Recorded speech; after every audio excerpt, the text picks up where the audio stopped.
سيد الأنبياء والمرسلين سيدنا محمد المصطفى وعلى آله وأصحابه أجمعين. قال الله عز وجل في كلامه المجيد: أعوذ بالله من الشيطان الرجيم بسم الله الرحمن الرحيم. فاستجاب لهم ربهم أني لا أضيع عمل عامل منكم من ذكر أو أنثى بعضكم من بعض. وقال رسول الله صلى الله تعالى عليه وسلم: تبرك بالقرآن فإنه كلام الله وخرج منه. صدق الله العظيم وصدق رسوله النبي الكريم.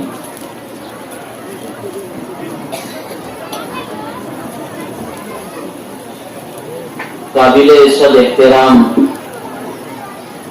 اس قرآنی اور نورانی محفل کے صدر باوقار حضرت مولانا ظہیر صاحب ملی ادام اللہ ذلہ،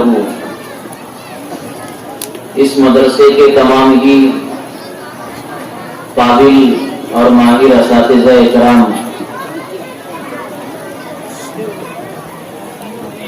جلسہ گاہ میں تشریف رکھنے والے تمام ہی محلے کے بزرگ و دوست و احباب، اور مدرسہ اعظم میں پڑھنے والے تمام ہی پیارے بچوں، مکتب کا یہ جلسہ بچوں کی محنتیں، اساتذہ کی کوششیں اور ذمہ داران کی فکروں کا نچوڑ ہوتا ہے۔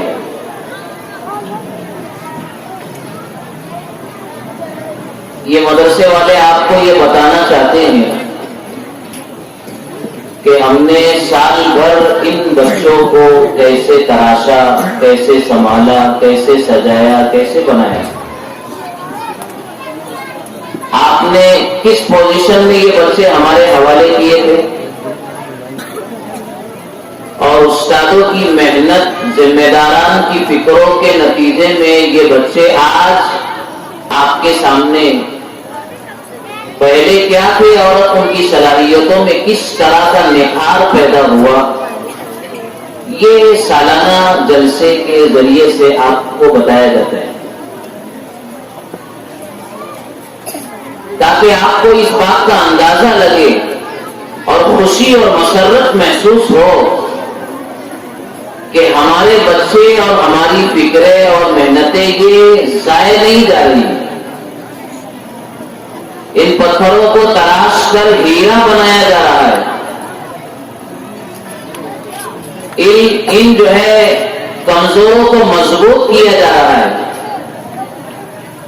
اللہ تعالیٰ نے ان ہماری نسلوں کے اندر، ہمارے بچوں کے اندر میں جو خوبیاں اور جو صلاحیتیں اور جو قوتیں اور استعداد اللہ تعالیٰ نے رکھی ہے، یہ اساتذہ ان پر محنت کر کے سال بھر ان صلاحیتوں کو اور زیادہ نکھارتے ہیں اور انہیں طاقتور بناتے ہیں۔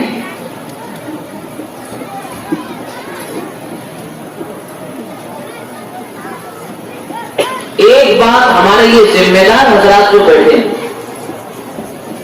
اور میں بھی اور ہمارے تمام طبقے کے حضرات علماء اکرام اساتذہ، ہم سب اس بات کو اپنے دل پر گرا باندھے، گانٹ لگا لے اس بات کی، اللہ کا دین کسی کا محتاج نہیں،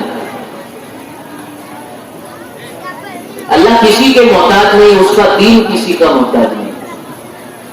ہمارے اس مکتب میں یہ جو بچے علم لے رہے ہیں قرآن کا، حدیث کا، ہمارے بچوں نے کیا نہیں پیش کیا یہاں پر، جتنے پروگرام ان بچوں نے پیش کیے ہیں وہ سب قرآن اور حدیث سے ریلیٹڈ ہے۔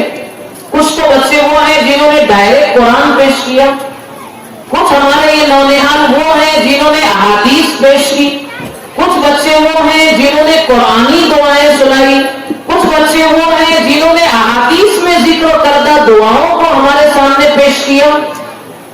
الگ الگ انداز کے ان چھوٹے اور بڑے بچوں نے جو بھی اپنے محنت کیے ہوئے پروگراموں کو اساتذہ کی تربیت کے نتیجے میں جو ہمارے سامنے پیش کیا ہے، یہ اللہ کا علم پیش کیا ہے، اللہ کا علم. اور جس طرح سے اللہ تعالیٰ غیور ہے، ان اللہ اغیر عن کل شیء، اللہ تعالیٰ ہر چیز سے زیادہ غیرت مند ہے. غیرت مند کس کو کہتے ہیں؟ ایک غیرت مند انسان وہ ہوتا ہے کہ اگر وہ ہماری دہلیز پر آئے اور اگر اس کا اکرام ہو، اس کی شایان شان، جس لیول کا مہمان ہوتا ہے، آنے والا جس درجے کا ہوتا ہے، اگر اسی درجے اور لیول کا اس کا استقبال، اس کی رسپیکٹ اور اس کی تعظیم اگر ہوتی ہے تو وہ دوبارہ آتا ہے ہمارے پاس اور ہمارے درمیان میں آنے پر خوشی محسوس کرتا ہے. اور اگر اس مہمان کے ساتھ اکرام کا سلوک نہ ہو، یا جس درجے کا ہمارا وہ مہمان ہے ویسی تعظیم اگر اس کی نہ ہو، تو وہ اپنی بے عزتی اور اس کو کہنا چاہیے کہ حقیقت عزت محسوس کرتا ہے اور اسے یہ بات پسند نہیں آتی، دوبارہ وہ آتا نہیں ہے اور کبھی آنے کا سوچتا بھی نہیں ہے. یہ غیرت مند کی غیرت مندی کی بات ہوتی ہے. یہ بچے جو مدرسے میں علم لے رہے ہیں، یہ اللہ کی صفت ہے، یہ اللہ کی صفت. اور اللہ تعالیٰ جتنے غیرت مند ہے، اللہ کی صفت بھی اس سے زیادہ قابل تعظیم اور غیرت مند ہے. جس دہلیز پر اس کی قدر ہوگی، اس دہلیز پر یہ علم آئے گا، اور جو لوگ اس کی ناقدری کریں گے وہاں سے علم رخصت ہو جاتا ہے، وہ رہتا نہیں وہاں پر. ہمارے بزرگوں نے بہت پتے اور کام کی بات یہ کہی ہے، آپ اس کو بڑی دل جمی اور جو ہے دلچسپی سے دل پر باندھے اس بات کو. کیا بات کہی ہے؟ جس زمین پر آسمانوں سے اللہ کی بارش نہیں آتی وہاں کی فصلیں تباہ ہوتی ہے، اناج غلہ نہیں آتا، سوکھ جاتا ہے علاقہ بنجر ہو جاتا ہے، قابل کاشت نہیں رہتا ہو. جس زمین پر اللہ کی بارش نہ ہو وہ زمینیں ویران ہوتی ہے، برباد ہوتی ہے. ایسے ہی جن بستیوں میں، جن گھروں میں اور جن علاقوں میں، جن سوسائٹیوں میں اور جس سماج کے اندر اللہ کا دین نہیں پڑھایا جاتا، اللہ کے دین کی قدر نہیں کی جاتی، وہ نسلیں تباہ ہوتی ہے، وہاں فصلیں تباہ ہوتی ہے، یہاں نسلیں تباہ ہوتی ہے.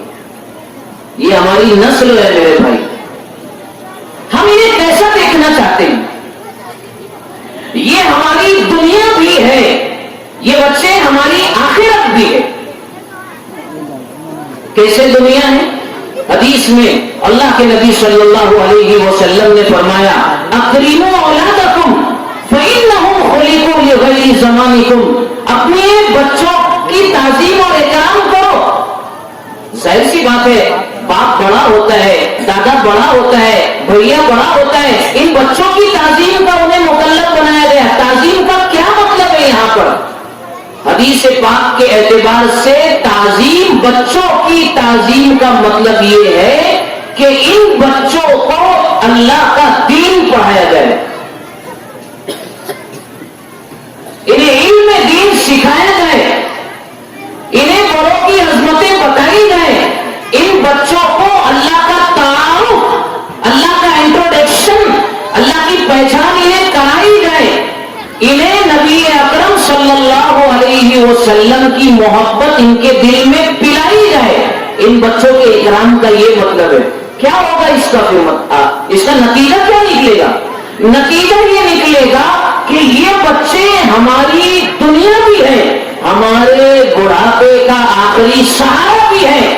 گرتے ہوئے لمحات میں یہ ہمارا بازو ہے، یہ ہماری لاٹھی ہے. انہی کے کانوں پر سہارا دے کر دنیا کی عزتیں ہمیں حاصل ہوگی. اس لیے ان بچوں کو پڑھانا ضروری ہے. ورنہ ابھی حالات کیا ہے پتہ ہے آپ کو؟